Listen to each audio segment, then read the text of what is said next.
semua, bertemu lagi dengan saya di channel Tuge Cantik.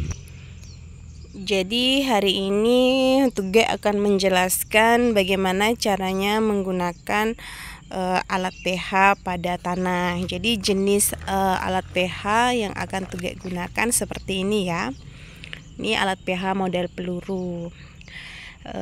Ini sangat penting sekali ya bagi teman-teman petani kita untuk mengetahui pH kita, pH tanah kita, karena seperti yang kita tahu, pH tanah ini sangat berpengaruh terhadap pertumbuhan tanaman kita nantinya.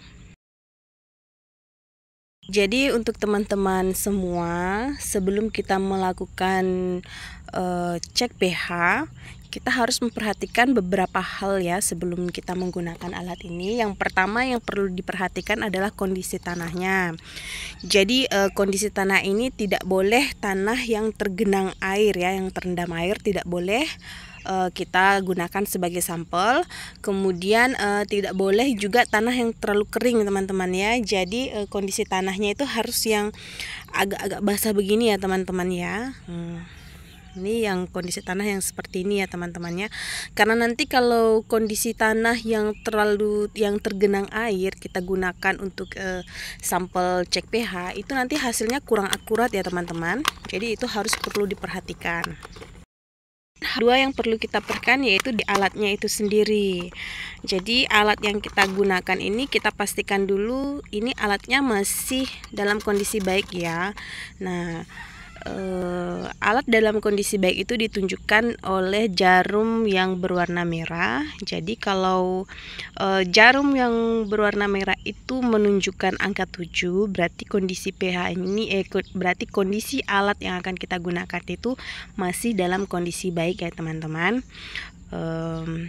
Jadi hal ini harus teman-teman perhatikan, alatnya ini masih bagus atau tidak ya, karena ini juga akan mempengaruhi hasil akhir dari pH kita. Selanjutnya saya akan menjelaskan beberapa item yang ada pada pH ini. Di sini ada tombol kecil ya teman-teman. Ini tombol kecilnya ini nanti tidak akan berpengaruh kepada pH, tapi ini nanti akan digunakan untuk melihat kelembaban dalam tanah.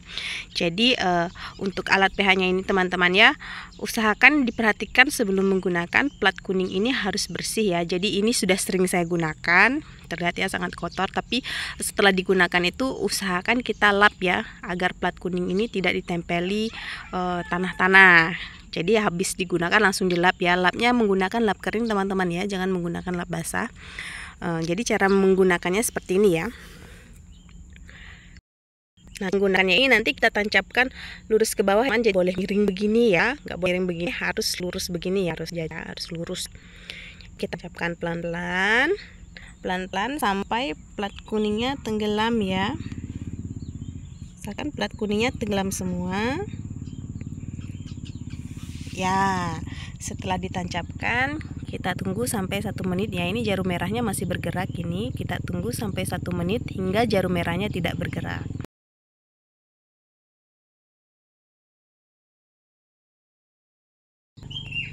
Jadi setelah 1 menit kita lihat jarum merahnya sudah tidak bergerak ya teman-teman ya. Jadi ini bisa kita katakan bahwa pH tanah kita netral, karena ini kayaknya berkisar antara 6,5 ya, hanya antara angka 6 dan angka 7.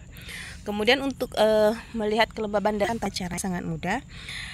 Kita tekan tombol yang ini ya. Kemudian kita lihat di sini ya, itu kelembabannya ya. Jadi kelembabannya cukup tinggi karena tadi malam memang hujan ya. Oke teman-teman, terima kasih sudah mengikuti video dari Tuge Cantik.